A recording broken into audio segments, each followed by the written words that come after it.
Olé, j'espère que vous allez bien, que tout se passe bien pour vous. Bienvenue à bord, bienvenue dans cette nouvelle vidéo de La Branchée officielle où je publie des vidéos pour aider les femmes branchées à monter d'un étage dans leur projet grâce à la vidéo et surtout la vidéo mobile, la vidéo smartphone. Aujourd'hui, je vais vous partager les bonnes pratiques d'un live, que ce soit un Facebook Live, un Insta Live ou bien un YouTube Live. C'est parti!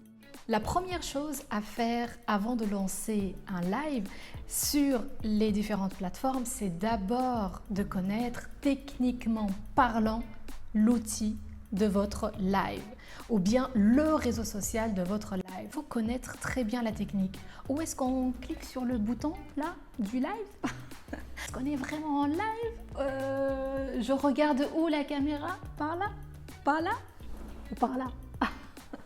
Donc, il faut connaître techniquement parlant le live, ça se passe où exactement? La deuxième chose à faire, c'est préparer son live avec une petite fiche ou une grande fiche, avec une map, avec un document, avec un petit cahier devant vous pour avoir une structure afin d'être sûr de ne rien oublier par rapport à votre live. Avoir vraiment une structure parce que un live, des fois, ça peut partir dans tous les sens. L'intérêt, c'est d'avoir une interaction. L'intérêt, c'est d'avoir des gens qui suivent jusqu'à la fin votre live. Pour cela, il faut donner envie aux gens de regarder votre live et donc du coup de bien structurer votre live. La préparation du live aussi, c'est d'avoir un petit verre d'eau, c'est d'avoir aussi un bic pour noter si jamais vous avez des questions, vous avez une question pour répondre à cette question-là.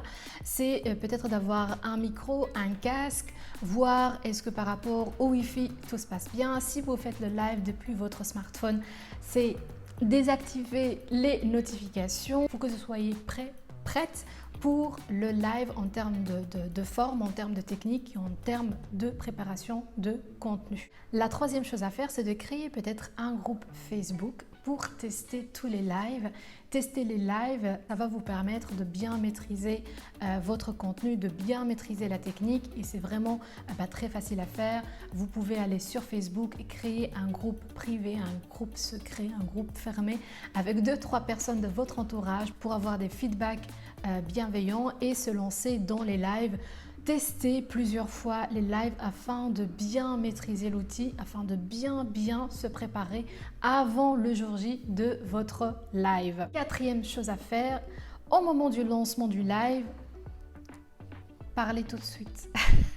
Surtout, évitez de dire « Est-ce qu'il y a quelqu'un dans le live? Je vais attendre quelques instants. » Pas d'attente. Pas d'attente, lancez-vous directement, c'est comme si vous aviez 100 personnes connectées pour vous regarder parce que en fait quand vous avez une seule personne devant le live, il faut prendre en considération cette personne et faire le live pour cette personne. Après les gens vont venir.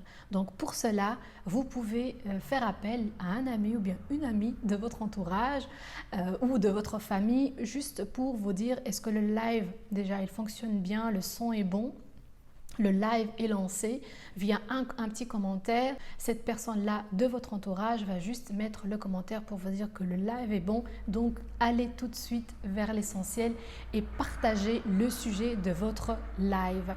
Et dernièrement, quand on parle de live, on parle d'interactivité. Sinon, ça ne s'appelle pas un live, sinon c'est une vidéo enregistrée. Un live, ça demande une interaction avec un public. Et souvent, l'interaction, elle est improvisée. Il faut bien maîtriser la parole, il faut aimer faire ça pour pouvoir rebondir chaque fois.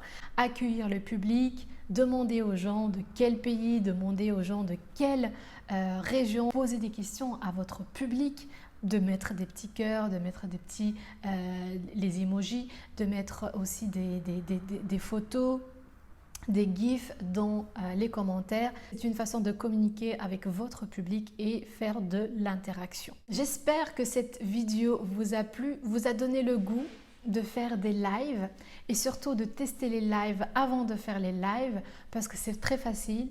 Je pense que c'est un entraînement. Je pense que c'est une bonne idée de se lancer dans les lives. Ça permet en fait de travailler sur soi, de franchir des peurs, de franchir des croyances limitantes et surtout s'entraîner à faire de la vidéo. Une vidéo enregistrée, c'est plus facile qu'un live. Le live, Il faut avoir des muscles pour faire les lives. Donc, entraînez-vous à faire des muscles pour faire des bons lives. Je vous remercie pour la visite. Je vous dis à demain pour une nouvelle vidéo. Ciao!